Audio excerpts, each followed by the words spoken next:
आप सबका वेलकम है मेरे यूट्यूब चैनल क्रिएटिव हैंड 25 पर। आई होप आप सब मस्त होंगे, हैप्पी होंगे और हेल्दी होंगे। तो कृष्ण जन्माष्टमी हमारे पास आ गई है, बस एक दो दिन बचे हैं और हर तरफ कृष्ण जन्माष्टमी की धूम मची हुई है। सब लोग तरह तरह के पकवान बनाने के, भोग बनाने की तैयारी में लगे हुए हैं। और नारियल पाक जो होता है, पंजीरी वाली बर्फ़ी, कृष्ण जन्माष्टमी में एक मुख्य भोग माना जाता है। और ये हर कोई लगाता है अपने भगवान जी को, अपने कान्हा जी को, अपने इष्ट देव को। और कुछ लोग तो घर में ही बनाते हैं, कुछ मार्केट से ख़रीद कर लाते हैं, लेकिन हमारे भारतवर्ष में लगाया ज़रूर जाता है पंजीरी का भोग कान्हा जी को। तो मैं ये पंजीरी घर में ही बनाती हूँ और ये बहुत आसान है बनानी। और सबसे बड़ी बात है कि ये व्रत में भी खाई जा सकती है, क्योंकि ये बिना आटे के बन जाती है। यहाँ पर ये बिना आटे के बनाई है मैंने, और आप देखिएगा किस तरीके से आसानी से और इतनी टेस्टी, इतनी हेल्दी बनी है। तो ये देखिए, मैं रेसिपी शेयर कर रही हूँ आपके साथ पंजीरी बनाने की। यहाँ पर मैंने 2 सूखे वाले नारियल लिए हैं, जो कोकोनट आता है ना, ये पूरा गरी भी बोलते हैं जिसको। ये 2 ले लिए हैं, 2 काफ़ी हैं बस। इससे ही 1 किलो बर्फ़ी हमारी बन जाएगी। और ये नारियल लेकर बारीक पीसेस काट लिए हैं, क्योंकि हमने मिक्सी में इनका फ़ाइन पाउडर बनाना है। तो मिक्सी में बार बार रोक रोक कर चलाइएगा, लगातार नहीं चलानी है, क्योंकि फिर इसमें से ऑयल रिलीज़ होने लग जाता है कोकोनट में से। अब ये देखिए हमारा फ़ाइन पाउडर हो चुका है। आप चाहें तो नारियल कद्दूकस भी कर सकते हैं, कुछ लोग कद्दूकस करे हुए बनाते हैं, लेकिन मैं यहाँ पर ऐसे फ़ाइन पाउडर बनाकर ही पंजीरी बनाती हूँ। तो ये नाप लेते हैं कितना बना है, ये हमारा कितना मिक्सचर तैयार हुआ है। तो यहाँ पे मेरे पास एक स्टैंडर्ड कटोरी है मेज़रमेंट की।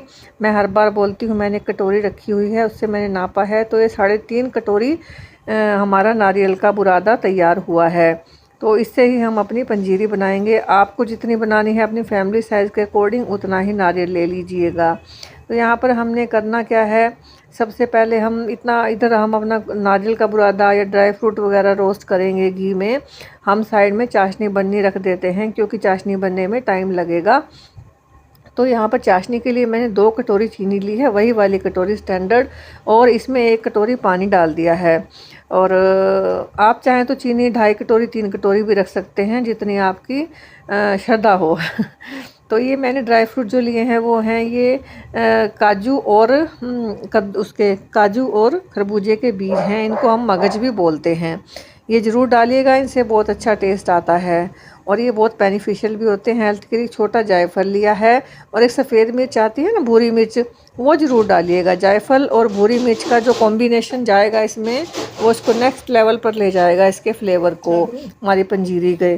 तो यहाँ पर गोंद भी लिया है खाने वाला, कुछ बादाम लिए हैं, कुछ काजू लिए हैं, और थोड़ी सी किशमिश ली है। ये सब ड्राई फ्रूट लेकर हमने देसी घी में अच्छी तरह से भून लेने हैं। यहाँ पर 1 कटोरी ये मखाना लिया है। मखाने का भी अच्छा फ्लेवर आता है और बहुत ही ज़्यादा कैल्शियम रिच होता है, बहुत हेल्दी होता है मखाना। तो ये देसी घी, गाय का शुद्ध देसी घी है, घर का बनाया हुआ। ये आधा चम्मच बड़े वाला जो सर्विंग स्पून आता है वो ले लिया है, आधा चम्मच बड़ा। इसमें हम क्या करेंगे, सबसे पहले गोंद जो है हमारा, उसको हम भून लेंगे। और इसमें डालते ही घी, जब घी गर्म हो जाता है, गोंद डालते ही ये दाने दाने खिल जाते हैं, देखिए ऐसे पॉपकॉर्न जैसे तैयार हो जाता है। और जब गोंद अच्छी तरह से भून जाए तो इसको हम बाहर निकाल लेंगे। घी गर्म ही है, इसमें लगातार दूसरे और ड्राई फ्रूट हम भूनते रहेंगे। अब उसी घी में हम मखाने भी भून लेंगे अपने। देखिए मखाने भी हमारे भूनकर तैयार हो गए हैं। अब मखाने भी बाहर निकाल लेते हैं। अब मखाने के बाद नेक्स्ट बारी आती है, थोड़ा सा घी डाल दिया है इसमें, और अब ये किशमिश भून लेते हैं। किशमिश भी घी में भूनने के बाद फूल जाती हैं, थोड़ी साइज़ में बड़ी हो जाती हैं। बस इतना ही करना है, ज़्यादा नहीं किशमिश को भूनना है। ये किशमिश पहले ही मेरे डार्क से कलर की है काफ़ी, भून कर देखिए, और डार्क ब्राउन हो गई है। बस ज़्यादा नहीं भूनना, नहीं तो कड़वी हो जाती है। अब ये काजू बादाम ये भून लेंगे, और यहाँ पर ये जो मगज हैं हमारे, ये बीज, और इनको भी इकट्ठा ही भून लेंगे। और भूनने के बाद क्या करना है, हमने सारे ड्राई फ्रूट्स को मिक्सी में नहीं पीसना है, हमने मोटा मोटा दरदरा कूट लेना है। ये मिक्सी में पीस के तो बहुत बारीक पाउडर सा हो जाएगा। ऐसे ही हाथ से थोड़ा सा हम कर लेंगे ना, कूट लेंगे, तो वो थोड़ा मोटा मोटा रहेगा, उसका क्रंची सा फ्लेवर अच्छा आएगा पंजीरी में। अभी सारे ड्राई फ्रूट तो रोस्ट हो चुके हैं। अब क्या करेंगे, अब ये नारियल का जो बुरादा था उसको भी देसी घी में भून लेते हैं। इधर ये हमारी चाशनी, इसको चेक कर लेते हैं। चाशनी में मैंने इलायची पाउडर डाल दिया है थोड़ा सा, और ये हमारा नारियल का बुरादा भी इधर भून रहा है। ये तब तक भूनना है जब तक ये थोड़ा सा इसमें हल्का सा कलर चेंज हो जाए, और खुशबू तो इसकी नारियल की खुशबू सारे घर में फैल जाएगी। और तब तक इतना भूनना है हमने। नारियल भूनने का पता चल ही जाता है, अच्छी सी स्मेल आती है। इसमें भी हम थोड़ी सी इलायची पाउडर डाल देते हैं, या तो आप इलायची पीस कर डाल दीजिएगा। मैं यहाँ पर इलायची पाउडर यूज़ कर रही हूँ। जैसा आपको कंफर्टेबल हो आप वैसा ही कर लीजिएगा। देखिए भी बस अब होने ही वाला है, हमारा नारियल का बुरादा भी तैयार भूनने वाला है। इसको थोड़ा सा टाइम लगता है भूनने में, अच्छी तरह से भूनिएगा, नहीं तो फिर कच्चापन रह जाएगा। ज़्यादा भी नहीं भूनना, फिर जल भी जाएगा। सारी बातें ध्यान में रखनी हैं। कुकिंग का काम ही ऐसा है, चौकन्ना होके करना पड़ता है, सब तरफ चारों तरफ आंखें लगाकर, हाथ पैर लगाकर। तो लीजिए भी जो हमने ड्राई फ्रूट अपने रोस्ट किए थे उनको मोटा मोटा सा कूट लेते हैं। ये पहले तो गोंद को कूट लिया है।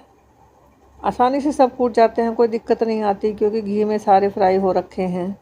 अब ये मखाने भी इसी में हम कूट लेते हैं मोटा मोटा। अब ये देखिए ये भी थोड़ा सा मोटा रह गया है, इतना ही रखना है, बहुत ज़्यादा फ़ाइन पाउडर नहीं बनाना है मखानों का। अब मखाने भी तैयार हो गए हैं। अब ये काजू बादाम और मगज, उनको भी मोटा मोटा कूट लेते हैं। अभी यहाँ पर देखिए चाशनी देख लेते हैं कहाँ तक पहुँची है। इसमें ना हमें एक तार की मोटी चाशनी चाहिए, क्योंकि हमने बर्फ़ी को जमाना है। अगर चाशनी अच्छी से नहीं बनेगी, नहीं पतली रहेगी, तो हमारी बर्फ़ी जो है पंजीरी पतली पतली रहेगी, उसके पीस नहीं कटेंगे। और चाशनी अगर ज़्यादा गाढ़ी बन जाएगी तो ये पत्थर जैसी पंजीरी बन जाएगी, खाई नहीं जाएगी। तो चाशनी का बहुत बड़ा रोल है अच्छी पंजीरी के लिए। तो यहाँ मोटी तार की चाशनी एक परफेक्टली, जो बिल्कुल जुड़े और दूर तक फिंगर खोलने पर ना टूटे, ऐसी चाशनी हमने बनानी है। अब ये जब हमारा नारियल भून जाए, इसमें हम डाल देंगे भूरी मिर्च, आधा चम्मच लिया है भूरी मिर्च, और इसमें डाल देंगे जायफल को ग्रेट करके। जायफल डायरेक्ट इसी पे ग्रेट कर लेंगे, क्योंकि ये नारियल गरम है ना, हमारा अभी भुना हुआ है, कढ़ाई में ही है, कढ़ाई भी गरम है। तो इसी के ऊपर जायफल डालेंगे और भूरी मिर्च डालेंगे, दोनों ही इकट्ठे एक साथ भून जाएंगे।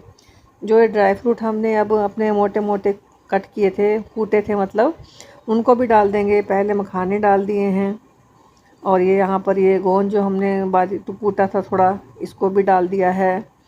ये काजू बादाम और मगज ये भी डाल दिए हैं। ये किशमिश भी डाल दी है। अब सारे ड्राई फ्रूट हमने अपने नारियल के, भुने हुए नारियल के बुरादे में अच्छी तरह से मिक्स कर दिए हैं। फ्रेंड्स, ये पंजीरी मैं बचपन से खाती आ रही हूँ, मेरी मम्मी इसी तरीके से बनाती थी और सबको बहुत ही पसंद आती है। और ये तो बनते ही बहुत जल्दी, झट से ही एक दिन में ही ख़त्म हो जाती है सारी। सारी खा लेते हैं। कान्हा जी को भी मुझे लगता है बहुत पसंद आती होगी, वो भी मज़े लेके खाते होंगे कि बड़ी अच्छी पंजीरी बनी है। ये व्रत में खा सकते हैं, क्योंकि इसमें आटा बिल्कुल भी नहीं है। अब यहाँ पर चाशनी हमने डालनी है। ये एक और टिप आपने याद रखना है कि चाशनी को गरम गरम डालना है, ठंडी बिल्कुल नहीं होनी चाहिए। जैसे ही गैस बंद करें वैसे ही चाशनी को नारियल के बुरादे के मिक्सचर में डाल दें। ये छोटी छोटी टिप्स हैं जो हम याद रखेंगे तो हमारी पंजीरी बर्फ़ी अच्छी बनेगी, उसमें कोई प्रॉब्लम नहीं आएगी। अब गैस थोड़ा सा ऑन कर देते हैं, बिल्कुल सिम पर, ताकि ये इस गैस की गरमाइश से ये हमारी पंजीरी अच्छे से मिक्स हो जाए। क्योंकि ठंडी हो जाएगी फिर चीनी है हार्ड होना शुरू हो जाती है, इसलिए थोड़ी देर 1-2 मिनट के लिए गैस ऑन करना ज़रूरी है। अभी सारे मिक्सचर को अच्छी तरह से उलट पलट करते हुए चाशनी में हम नारियल के बुरादे को ड्राई फ्रूट के साथ मिक्स कर लेंगे।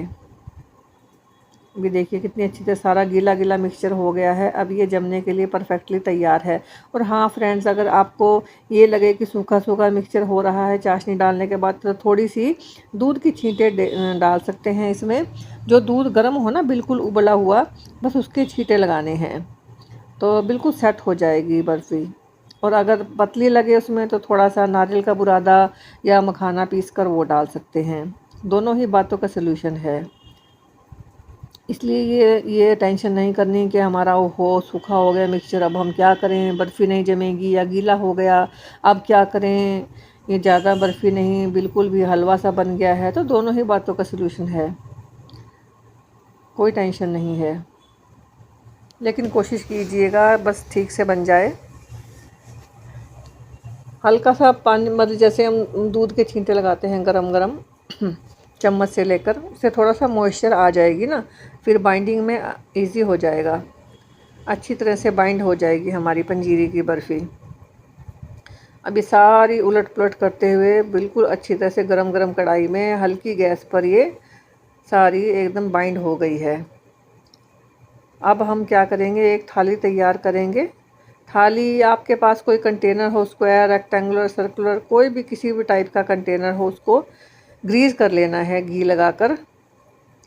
मेरे पास थाली है पुराने हम टाइम की, मम्मी के टाइम के पड़े हुए थे कुछ बर्तन, तो एक किनारों वाली थाली आती थी ना, वैसे अब भी आती है, कई लोग यूज़ करते हैं। तो मेरे पास तो पहले की पड़ी हुई है, मैं बर्फ़ी वगैरह जमाने का काम इस थाली में ही करती हूँ। ये थाली ले ली है और यहाँ पे देसी घी अच्छी तरह से लगाकर ग्रीस कर लिया है।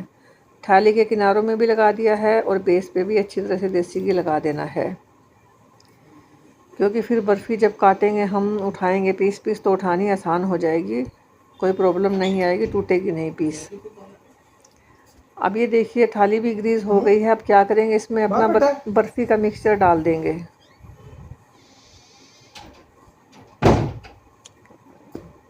सारा बर्फ़ी का मिक्सचर गरम गरम है बिल्कुल, तभी कपड़े से पकड़ना पड़ेगा, ध्यान रखिएगा ठंडा ना होने पाए बिल्कुल भी, बस बिल्कुल गरम गरम ही इसमें डाल के सेट करना है। अगर ठंडा हो जाएगा बाहर ही, फिर प्रॉब्लम आएगी, फिर नहीं जमेगा। और गरम गरम को ही हमने ऐसे स्प्रेड कर लेना है अच्छी तरह से सारी थाली में, और ये लेवल कर लेना है पूरा स्पैचुला से, या कोई जो हलवा प्लेट आती है उसकी हेल्प से, या गिलास की बैग की हेल्प से अच्छे से सेट कर लेना है पूरी थाली में।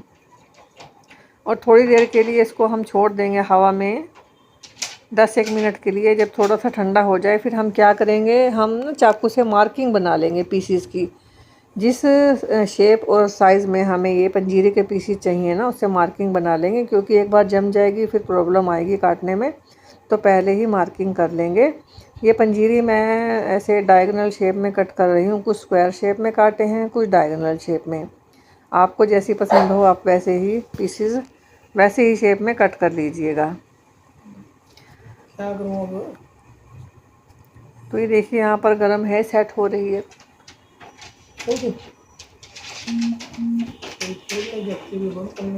अच्छी तरह से सेट हो जाती है ये ऐसे गरम गरम में। और ये बहुत अच्छी यम्मी, इतनी टेस्टी बनी है ना, बस मैं क्या बताऊँगा आपको। तो फ्रेंड्स, आपको मेरी रेसिपी पसंद आए, मेरी वीडियो पसंद आए, तो प्लीज़ मेरे चैनल को सब्सक्राइब और लाइक कर दीजिएगा। अभी देखिए, अब हम थोड़ी सी गरम में ही मार्किंग कर लेते हैं, कटिंग में आसान हो जाएगी इससे। तो friend, I hope you like this video, और आप भी इस रेसिपी को बनाकर ट्राई करिएगा, अपने कान्हा जी को खुश करिएगा। हाथों से बनी हुई बर्फ़ी हम अपने भगवान जी को भोग लगाएंगे तो देखना खुश हो जाएंगे बहुत। अपने हाथों में जो प्यार है, जो मेहनत है, उसका तो क्या ही कहना।